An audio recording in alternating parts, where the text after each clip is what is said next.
¿Qué tal amigos de Encuentro de Negocios? Un gusto estar con ustedes en esta tarde de miércoles 22 de julio del año 2026. Como cada semana nos acompaña nuestro amigo Rodrigo Ortiz con el análisis completo de la Bolsa de Valores, Economía y Finanzas. Estimado Rodrigo, un gusto tenerte como siempre aquí en Encuentro de Negocios. Muy buenas tardes, mi estimado Brian. Un gusto una vez más poder estar aquí contigo.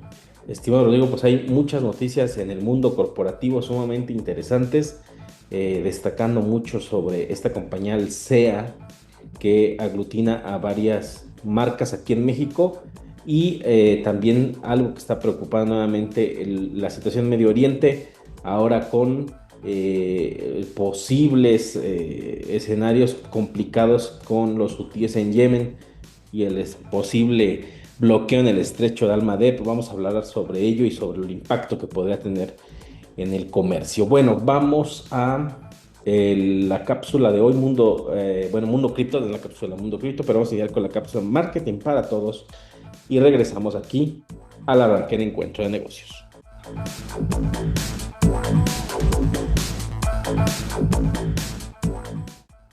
Hola, bienvenidos a Marketing para Todos. Yo soy Gisela. Y yo soy Karen.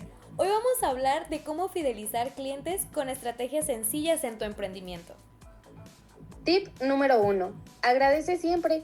Un mensaje de gracias por tu compra puede marcar una gran diferencia. Tip número 2. Ofrece beneficios exclusivos. Descuentos en cumpleaños, promociones para clientes frecuentes o pequeños detalles que los hagan sentir especiales. Tip número 3. Escucha sus comentarios. Si un cliente te da retroalimentación, úsala para mejorar. Eso demuestra que lo valoras. Tip número 4. Mantén el contacto. Un correo, un mensaje o una publicación que recuerde tu marca. Ayuda a que no te olviden. Recuerda, fidelizar no es solo vender, es construir relaciones duraderas. Y esas relaciones son las que hacen crecer tu negocio de manera sostenible. Esto fue Marketing para Todos en Encuentro de Negocios. Nos escuchamos en la próxima cápsula.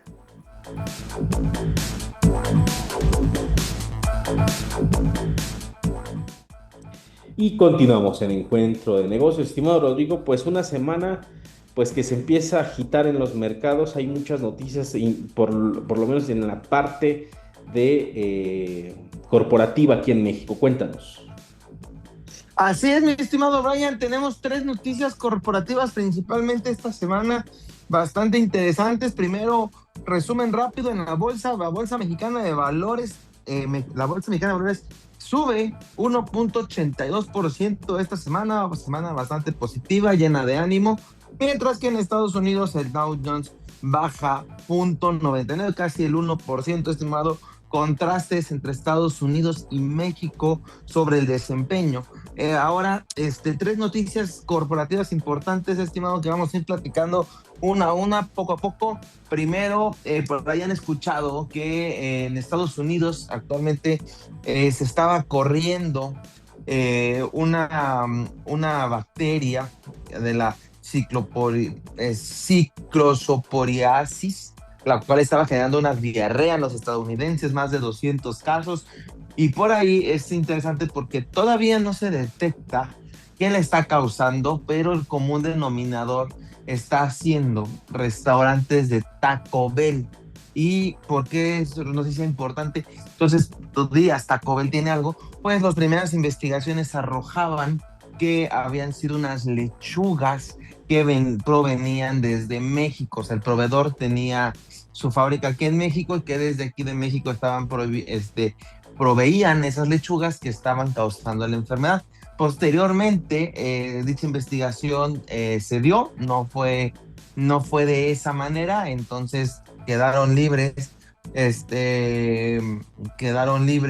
o bueno, más bien quedó, este proveedor quedó libre de culpa, pero pues las investigaciones y todo, aparte viniendo de Estados Unidos hacia México, ya saben cómo está la relación actualmente, entonces todo ese tipo de cosas no ayudan a la inversión en nuestro país, y quedó un golpe reputacional para esta fábrica de lechugas en México, que hay que decir que la fábrica es estadounidense con sede en México, no es una fábrica mexicana, sino una fábrica estadounidense con sede mexicana, y pues también la lechuga quedó mal parada, porque ahorita la gente no quiere consumir lechuga por el miedo de esta bacteria que dicen que no proviene de ahí, pero pues ya quedó en la mente de las personas. Entonces, noticia corporativa complicada, tanto para las lechugas como para Taco Bell. Golpe importante ahí, estimado, la primera de las tres. Sí, primer nota que bueno, el que haya sido descartado que las lechugas mexicanas fueran las culpables de esta bacteria que está provocando este padecimiento en consumidores de Estados Unidos es una buena noticia, pero bueno, creo que también se ve mínimo, estimado, pero luego este tipo de declaraciones y más a un país como el nuestro que exporta muchos productos agrícolas, pues sí puede ser un impacto en los mercados fuerte y que pues sabemos que los mercados se basan en la confianza y tener comentarios de este tipo pues sí afectan a la producción. Afortunadamente fue aclarado que eso también debe hacer eco. Así es, estimado. Entonces, como te decía, primera noticia de las tres.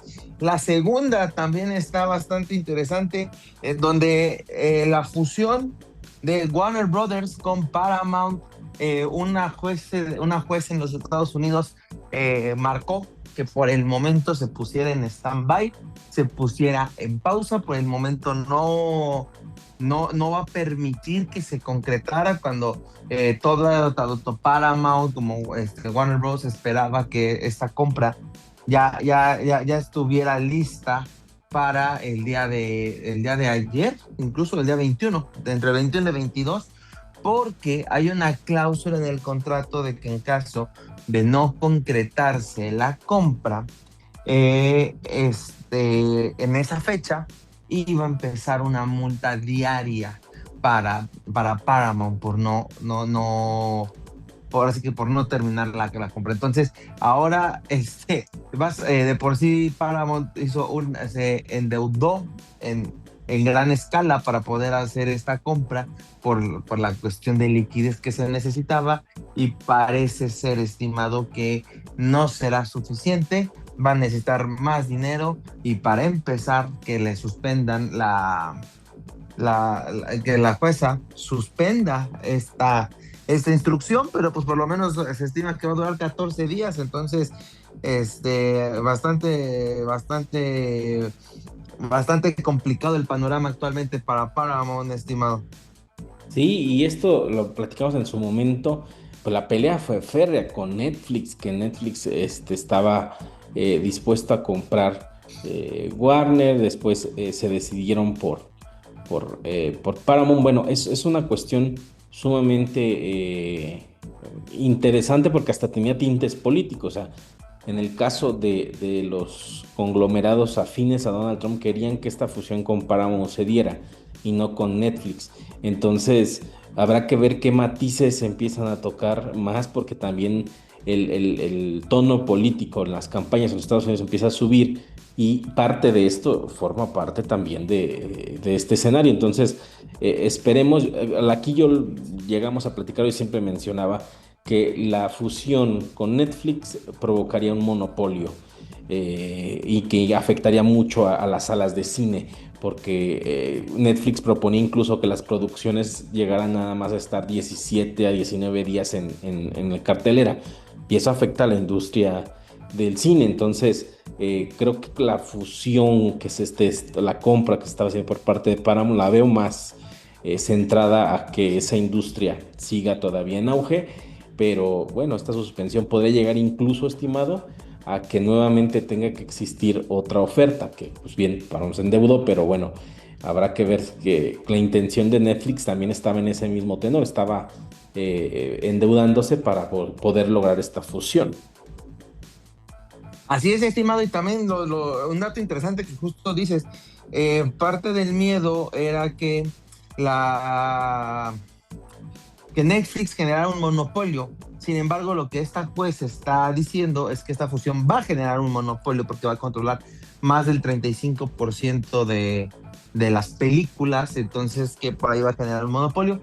Entonces justamente lo que se quería evitar con Netflix se está dando, y ahora Paramount tiene que volver a analizar su situación financiera porque no la está pasando bien y venía mucha deuda, y esto le va a sumar muchos gastos así que muchos gastos a esta adquisición en caso de concretarse, porque con esta suspensión por el momento no se va a concretar, entonces hasta que no se quite la suspensión, entonces por ahí Paramount tiene que empezar a evaluar todavía mucho más sus situaciones si pudiera no concretarse este acuerdo, estimado.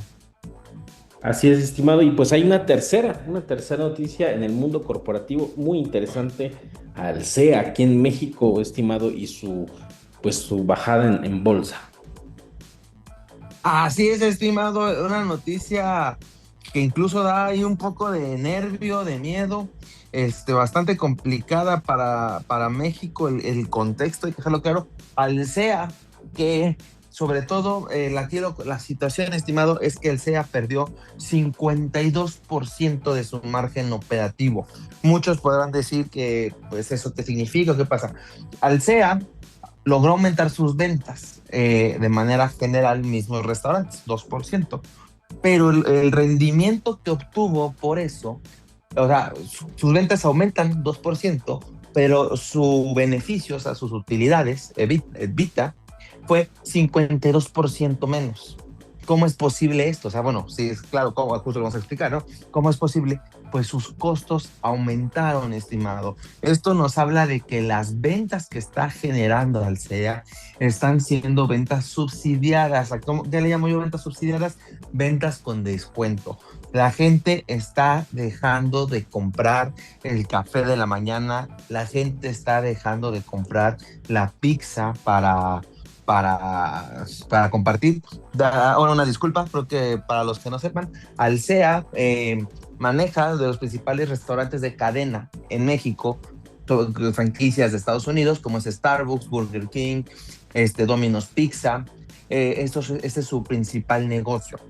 Y entonces Chili's, entonces estos restaurantes metieron mucha promoción al Alsea para lograr ventas, promociones en Starbucks, promociones en Domino's Pizza. Entonces, con esto lograron aumentar sus ventas 2%. Pero, como eran con promoción, pues los costos, o sea, te da mucho menos utilidad, entonces una baja del 52%.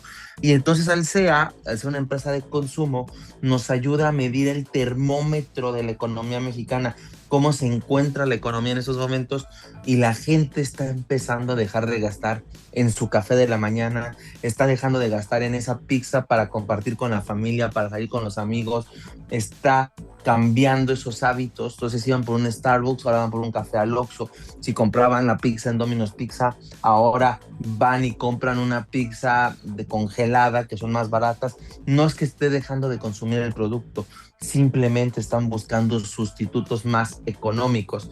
Y estamos hablando, estimado, de un trimestre que se vio fuertemente impulsado por el Mundial de Fútbol, en donde mucha gente se reunió, mucha gente consumió, sobre todo en los restaurantes. Chili's tuvo una subida del 5% en sus ventas por ese mes de junio, pero ni eso fue suficiente para que Alsea su resultado fuera óptimo, y nos habla de una situación económica en el país complicada en estos momentos. Y lo hemos hablado aquí, estimado, inflación y demás temas, que poco crecimiento, y aquí Alsea nos lo está confirmando en este trimestre.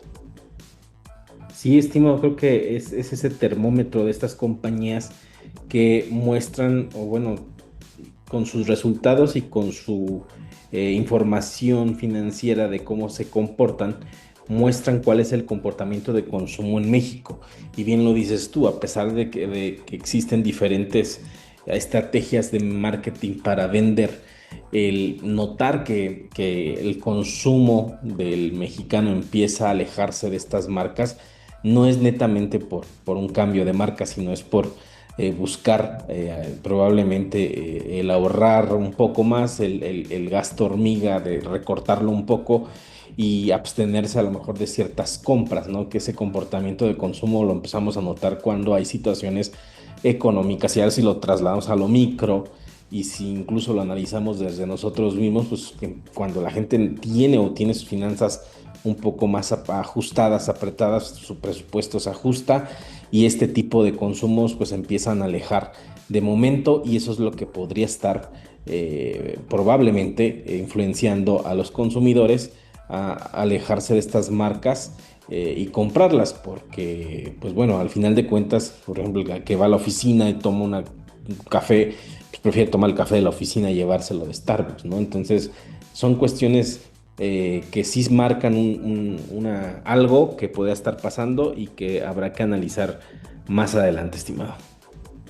Así es, estimado. Entonces, esto fue una noticia muy dura para los que analizamos la economía mexicana, porque ya nos está dando ahí un mensaje fuerte. También por ahí nos salió un indicador adelantado de la economía mexicana y que crece 0.02 en junio, estimado, a pesar de que fue, por el torneo de fútbol, fue época de gasto y demás, y los servicios y demás no crecieron. Entonces ya entre el CEA y este indicador adelantado, no, la economía mexicana no va bien, y lo vamos a platicar la siguiente semana, porque el día de mañana, dato de la inflación, vamos a ver cómo va. El último fue bueno, esperemos que así sigamos, pero también por ahí la inflación puede estar volviendo a afectar los bolsillos, estimado. Entonces, por ahí la economía mexicana en pinzas, estimado.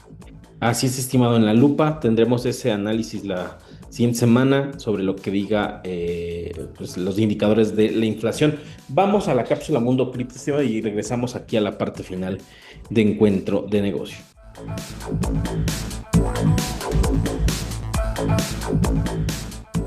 Continuamos en Mundo Cripto de Encuentro de Negocios. Y bueno, hoy tenemos sobre la mesa una pila de artículos recientes para realizar un análisis a fondo del criptomercado. Claro, hay muchísima información que revisar hoy. Sí, porque la misión es descubrir qué dicen realmente los datos en cadena, o sea, la información on-chain, muy por debajo de ese ruido superficial y de las tensiones mundiales. Entonces, ¿qué significa todo esto? Pues mira, lo más intrigante es la tremenda desconexión entre los titulares geopolíticos y el comportamiento del dinero institucional. Ajá. O sea, estamos viendo un ecosistema financiero que opera con reglas completamente nuevas frente al riesgo. Y vamos a desmenuzar esto porque el contraste es evidente. A ver, con el conflicto en Medio Oriente y estas amenazas de Donald Trump de destruir puentes y plantas eléctricas en Irán, pues lo lógico sería pánico total. Pero el mercado bursátil casi no retrocede y Bitcoin sigue ahí rondando los $65,975. O sea, ¿el mercado es como un marinero experimentado que ya ignora la tormenta o simplemente se está subestimando el riesgo real? Bueno, apoyándonos estrictamente en los datos, el petróleo sí experimentó volatilidad al alza, que es la reacción típica. Lo esperado. Así es. Pero las criptomonedas y las acciones, mantuvieron su rumbo. Y fíjate que los analistas advierten de un posible short squeeze en el S&P 500. O sea que los que apostaron en corto a que el mercado caería, están quedando atrapados, ¿no? Tal cual. Si el precio no baja, se ven forzados a comprar de golpe para poder salir. Y eso empuja el precio para arriba. Exacto. Y además, Bitcoin muestra unas divergencias alcistas muy claras frente a las acciones estadounidenses a largo plazo. Aquí es donde se pone muy interesante. Porque esta confianza visible en el precio macro se alinea con movimientos que son silenciosos, pero gigantescos detrás de escena. Uy, sí, movimientos pesados. Porque, fíjate, leí que Binance registró una salida neta de 9.030 bitcoins en un solo día. Es una locura, es la mayor cifra desde noviembre de 2024. Casi 10.000 bitcoins. O sea, esto parece como cuando un apostador retira todas sus fichas de la mesa del casino para guardarlas en su propia caja fuerte, ¿no? Es una gran analogía. Y sacar ese volumen serio hacia la autogestión, pues alivia la presión de venta a corto plazo. Claro, porque esas monedas desaparecen de los libros de órdenes. Así es, no están disponibles para venderse mañana. No obstante, hay que aclarar algo. Aunque hay flujos netos positivos en los ETFs, aún falta volumen de demanda al contado para confirmar una tendencia alcista absoluta. O sea, falta esa chispa, digamos. Exacto. Falta volumen de compra agresiva. Y esta fuerte divergencia entre lo que parece superficialmente y la actividad interna, pues no es exclusiva de Bitcoin. Fíjate que XRP vive un escenario idéntico, pero más extremo. Hoy, el caso de XRP es súper interesante ahorita. Sí, porque está al borde de caer por debajo de $1, que es un nivel más bajo en 2026. O sea, ¿cómo es posible mantener el optimismo con una caída del 43% en el año? Pues parece contradictorio, pero los datos revelan otra cosa. Las reservas de Binance están en su punto más bajo desde marzo. Ajá. Y las ballenas están acumulando más de 5 millones de XRP diariamente. Espera, ¿5 millones diarios? Diarios. Y los ETF al contado atrajeron $243 millones desde abril. Es una fase de acumulación silenciosa. Pero, a ver, si están comprando 5 millones diarios, ¿cómo es mecánicamente posible comprar tanto sin que el precio se dispare para arriba? Porque operan en mercados OTC o de venta libre. Compran bloques gigantes directamente entre instituciones sin tocar los libros públicos. Claro, sin mover el mercado normal. Exacto.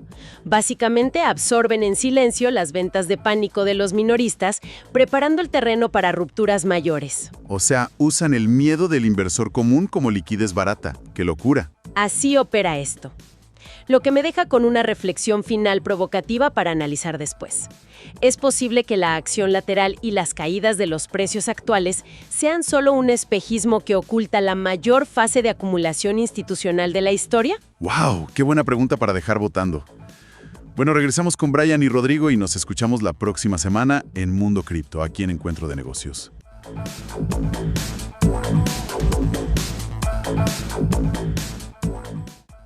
Y continuamos el Encuentro de Negocios. Estimado Rodrigo, pues hablar de una nota, bueno, no dejamos en la mira lo que pasa en Medio Oriente, pero ahora pues se ha vuelto una realidad eso que mencionamos en algún momento aquí en el programa, que si bien el Estrecho de Hormuz era un espacio vital para el comercio del petróleo en todo el mundo, una amenaza que estaba latente era el de los hutíes en Yemen, que tienen prácticamente de frente al Mar Rojo y tienen el estrecho de Bab al-Mandeb, este estrecho que entra en esta parte del Cuerno de África hacia el Canal de Suez y que tiene bajo amenaza a los buques petroleros de Arabia Saudita si no cesan los ataques de Arabia Saudita hacia Yemen. O sea, que han replicado esta técnica geopolítica, si lo podemos decir así, de utilizar las rutas comerciales como un arma de guerra. Y me parece interesante porque hoy mismo se daba la noticia de que un buque petrolero saudí fue atacado por los hutíes de Yemen. Entonces, esto eleva un poco más la preocupación, estimado, porque ya hay dos espacios de tránsito de petróleo, pero uno que también se suma más al tránsito de comercio de cualquier tipo, porque es una ruta comercial netamente para llegar hacia el Canal de Suez, que es lo equivalente a nosotros el Canal de Panamá, que tenga que cruzar ese espacio a través del Mar Rojo y tener que pasar por ese estrecho. Entonces son momentos complicados porque esto exacerba lo que hablábamos en la sección anterior. O sea, la inflación está de un hilo y tener este tipo de noticias pone en alerta a los mercados y que no se pueda repetir algún escenario de una pequeña fractura en la cadena de suministros, estimado.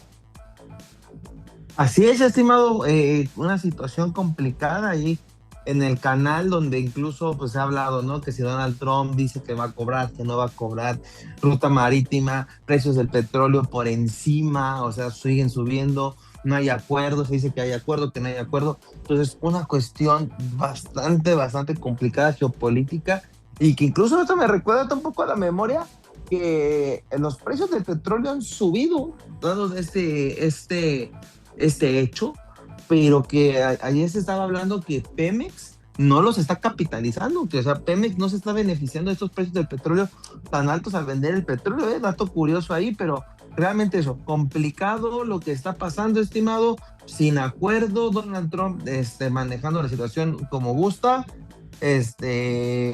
y está complicado, estimado. Sí, es un tema delicado porque, como lo decíamos, es también una ruta comercial. Esperemos a ver qué tanto escala este conflicto. pero lo cierto es que los países que tienen cerca o espacios que puedan controlar referente a comercio petrolero, comercio de todo tipo, y que lo puedan bloquear, puede llevar a efectos como una arma de guerra, como le decíamos, estimado. Esperemos que no suceda más, o que pueda llegarse a un acuerdo, porque al final eso es lo que le convendría a la economía global. Muy bien, estimado, pues llegamos a la parte final de Encuentro de Negocios, donde te pueden encontrar en redes sociales. Así es, estimado, estoy tanto en Facebook como en Instagram como @Rodrigo Ortiz Consultor, donde pueden encontrar bastante información financiera de manera continua. Excelente, estimado, pues como siempre agradecerte que has estado con nosotros y nos escuchamos por aquí el próximo miércoles. Muchas gracias, estimado. Y de esta forma llegamos a la parte final de Encuentro de Negocios. Los invitamos a que nos escuchen nuestro podcast y las 24 horas en nuestro portal automatizado encuentrodenegocios.mx. Nos vemos el próximo miércoles aquí a través del 104.3 de FM Radio y TV de Nicolaita. Yo soy Brian Ramírez. Recuerden, somos el único programa especializado en temas de negocios de la ciudad. Hasta la próxima.